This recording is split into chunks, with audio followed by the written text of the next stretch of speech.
Eu sou a Carol. Eu sou o Ralph. Somos o Casal Rigotti.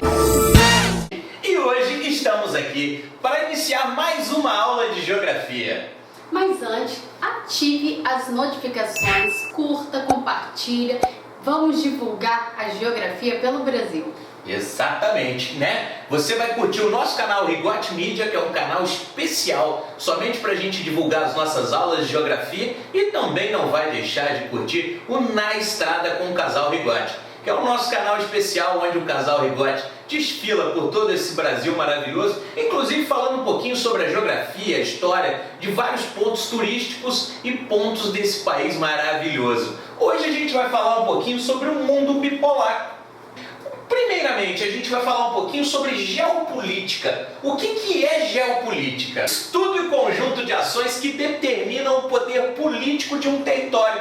Quando você vai fazer um estudo da dinâmica política de um determinado país, né, e como ele se relaciona com seus vizinhos e com várias outras partes do mundo, você vai fazer a introdução da geopolítica. E a geopolítica, ela vai fazer o quê? Ela vai também estudar os conflitos desses países. Bem, nós vamos entrar agora no mundo bipolar. Como assim mundo bipolar? A gente tem que lembrar que houve a Segunda Guerra Mundial, um conflito que envolveu nações praticamente do mundo todo, e pós a Segunda Guerra Mundial, a gente entra nesse período da Guerra Fria que a professora falou e alertou, para falar exatamente sobre essa bipolarização. O mundo vai se dividir em dois times, dois grandes times, União Soviética e Estados Unidos. Exatamente, esses dois times, eles vão usar de várias armas, né? Várias armas de ataque para que consiga chegar ao êxito, ao poder. O grande poder. É como se o mundo fosse um verdadeiro tabuleiro de War. Você já jogou War alguma vez na vida? Um joguinho de guerra, de conflito? Onde você tem ali duas cores disputando o poder. Mas antes disso tudo, durante a Segunda Guerra Mundial, ambos foram aliados. Acabou a Segunda Guerra Mundial, voltaram novamente a ser inimigos. Qual era o objetivo deles? Mostrar ao mundo qual era a melhor potência econômica. E com certeza você já ouviu falar em algum momento sobre Guerra Fria. Mas se você quer saber um porquê do nome Guerra Fria, professora, dá uma esclarecida para essa galera aí. Por que do nome de Guerra Fria? Bem, Guerra Fria porque de fato Estados Unidos e a União Soviética nunca combateram uma contra a outra com armamento bélico. Elas combatiam entre si com tecnologia. Nunca houve um confronto direto entre essas duas potências, né? Na verdade, Guerra Fria porque foi uma guerra de tensões. Ambos se ameaçavam o tempo todo. E ambos estavam com arsenais nucleares. Quando acaba a Segunda Guerra Mundial, os Estados Unidos lançam as duas bombas atômicas. Não foi à toa esse evento. Foi para marcar e mostrar o poder bélico que a grande potência dos Estados Unidos teria. No entanto, a União Soviética não fica para trás e começa a produzir armas nucleares. Foi um dos motivos que levou, obviamente, ao fim dessa União Soviética, mas é um assunto mais para frente. É importante que a gente saiba que esse período também foi conhecido como Velha Ordem Mundial. E como os Estados Unidos iam mostrar esse poder todo ao mundo, que o sistema econômico capitalista era o melhor? Ele começa a combater o socialismo, inclusive com propagandas, além dos arsenais bélicos, né, tecnologia. E por que deu essa treta entre Estados Unidos e União Soviética? Bem, Estados Unidos não queria que o mundo se tornasse socialista, óbvio. A ameaça vermelha, né? Isso, de certa forma, deixava os Estados Unidos com muito medo e muita propaganda, o que a professora falou e ressaltou, e, gente, abriram-se os cofres, muito dinheiro.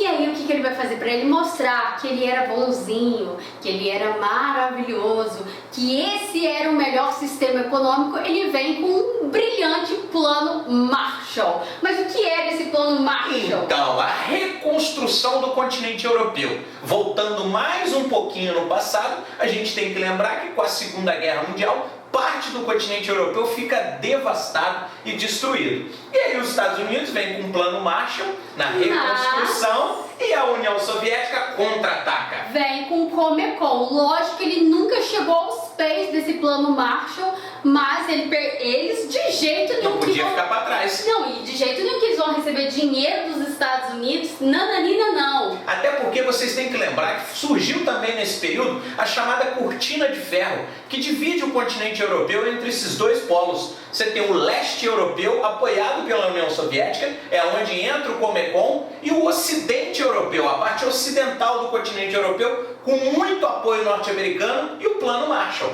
Os Estados Unidos eles criam a Organização do Tratado do Atlântico Norte, para os países do norte se protegerem de uma possível ameaça. Eles queriam, na verdade, belicamente, estarem se organizando como se fosse uma Liga da Justiça. Em contrapartida, a União Soviética cria no mesmo momento o Pacto de Varsóvia. E a OTAN existe até hoje. Você tem esses dois grupos de super-heróis para combater ambos mundo afora.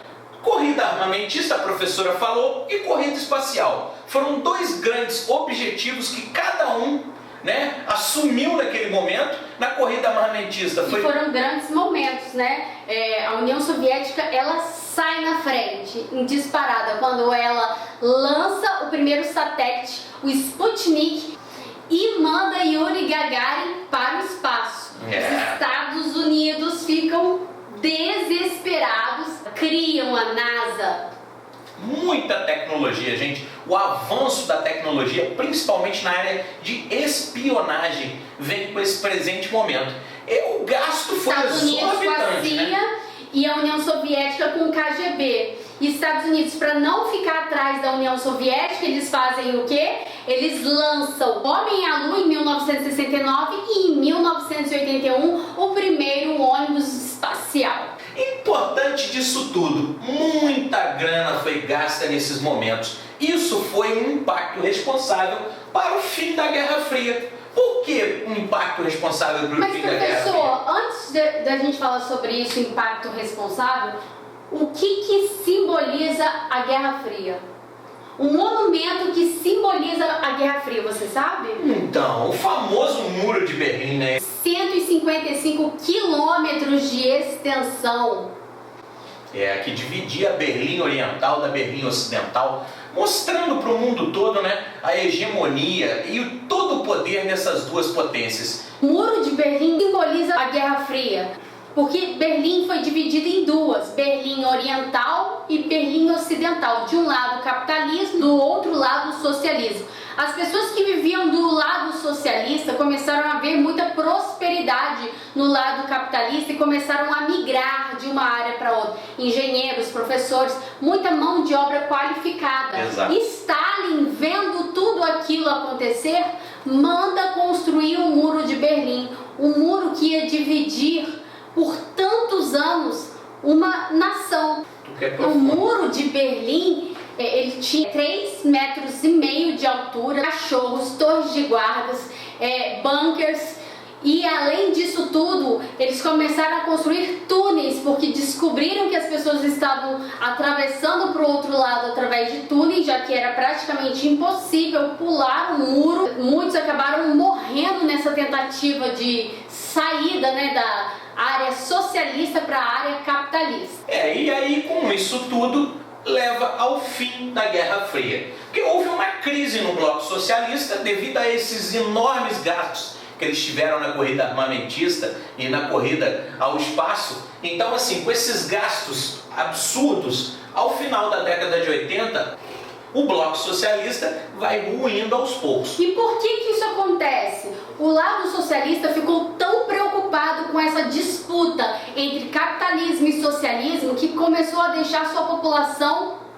passar fome, sua população passando necessidade e só pensando na disputa econômica com os Estados Unidos. E aí, o que simbolizou efetivamente o fim da Guerra Fria foi exatamente o muro, que a professora ressaltou bem, deu todas as características do muro, o Muro de Berlim, que em 1989, em dezembro de 1989, ele vai abaixo, os alemães felizes e sorridentes, em plena praça pública de Berlim, comemorando a reunificação alemã, o que consolida o fim da União Soviética em 1991. Como ficou essa Guerra Fria em outras partes do mundo, né? Então, e aí na América Latina nós tivemos os famosos regimes ditatoriais que foram impostos em vários países latino-americanos com o apoio norte-americano, lembrando mais uma vez da ameaça vermelha, os Estados Unidos eles tinham a todo momento medo dessa ameaça vermelha chegar no quintal da sua casa, lembrando que naquele momento a União Soviética já tinha o apoio de Cuba, estava bem próximo ao território norte-americano, então os Estados Unidos eles começam a meio que... Tiveram vários momentos na história que quase teve uma Terceira Guerra Mundial, até porque Estados Unidos e União Soviética eles tinham armamento para destruir o planeta várias vezes. Então pensa numa situação, o mundo inteiro ficava com medo. E como eles faziam para lutar um contra o outro sem serem diretamente entre eles? Vem cá, professor, dá licença. Olha só, se fosse comigo, eu não deixava. Eu tenho aqui uma arma que vai te ajudar com o seu inimigo. Então, um ficava aliado de outro país, como a Guerra da Coreia, como a Guerra do Vietnã, onde eles não entraram na guerra, mas interviram com armamentos. Exato. E aqui na América Latina, esses regimes ditatoriais começam a se multiplicar em alguns países.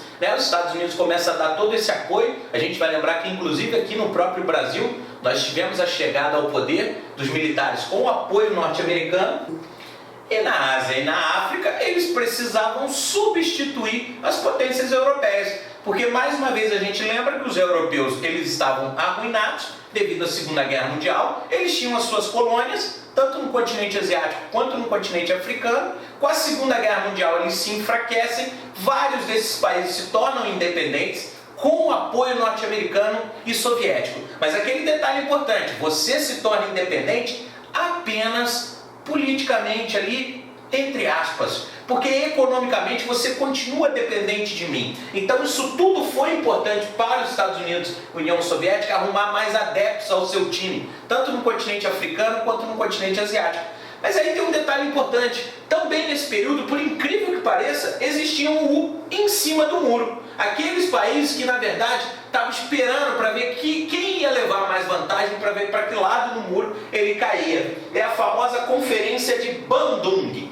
Conferência chamada de Bandung, Conferência dos Não Aliados. Alguns países africanos e asiáticos que se reúnem nessa conferência e naquele momento eles decidem que eles não iam apoiar nenhum lado, nenhum outro. Na verdade eles queriam ficar o quê? Em cima do muro esperando para ver que bicho que ia dar esse conflito todo, esse rolo, essa treta que rolava. E nesse período também a gente teve um passo importante quando se fala de geopolítica. A divisão do mundo em três. Primeiro, segundo e terceiro mundo. Você com certeza já ouviu falar, isso daí é coisa de primeiro mundo, isso daí é coisa de terceiro mundo. Infelizmente, o mundo foi dividido desta forma. Já está em desuso, ninguém usa mais, quase ninguém usa mais esse termo.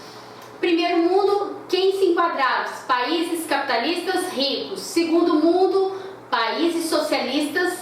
E terceiro mundo, países pobres, países subdesenvolvidos, capitalistas. E com isso, a gente finaliza essa aula de hoje. É óbvio que existem vários outros detalhes importantes para se falar sobre esse período do mundo bipolar, que a gente vai trabalhar em outras videoaulas com mais detalhes. E para isso você precisa entender bem o sistema capitalista e socialista. Então pesquisem. Caso tenha alguma dúvida, deixe a pergunta que nós iremos responder. E até o próximo vídeo. Valeu!